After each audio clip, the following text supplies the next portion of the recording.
আসসালামু আলাইকুম। কেমন আছেন আপনারা সবাই? আমরা আলহামদুলিল্লাহ ভালো আছি। আমার মেয়ে আর মেয়ের বাবা ঘুমাচ্ছে। দেখেন মেয়েরা হচ্ছে যে বাবার প্রতি অনেক টান থাকে। মেয়ে হচ্ছে বাবাকে কপি করতেছে। বাবা যেদিকে ফিরে ঘুমাচ্ছে, মেয়েও এইদিকে ফিরে ঘুমাচ্ছে। আর মেয়ে হচ্ছে বাবাকে ছাড়া কিছুই বুঝে না। বাবা যখন ফজর নামাজ পড়তে উঠে, ওর বাবার পিছনে শুধু কান্না শুরু করে। নামাজ পড়ে আইসা ওরে নিয়ে ২-৩ ঘন্টা ঘুরে। তারপর আমার ছোট বোন ঘুরে। তারপর ও ঘুমায়, এর আগে ঘুমায় না।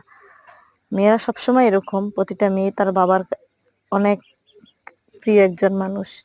তো সব আমার মেয়ের জন্য দোয়া করবেন। ও বেশিরভাগ সময় অসুস্থ থাকে। প্রতিদিন কোনো না কোনো ওষুধ তাকে খাওয়াইতে হয়। এই জিনিসটা অনেক খারাপ লাগে। এত ছোট একটা বাচ্চা মাত্র ৫ মাসে পড়ছে। এর মধ্যে এত ওষুধ যদি খাওয়াইতে হয় তাহলে কিভাবে কি বলেন? তারপরও আলহামদুলিল্লাহ আল্লাহ যেমন রাখছে অনেক ভালো রাখছে। কয়েকদিন পর পর ডাক্তারের কাছে যাইতে হয়।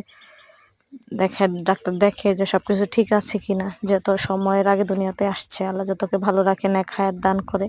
সবাই দোয়া করবেন আমাদের জন্য। সবাই ভালো থাকবেন। আল্লাহ হাফেজ।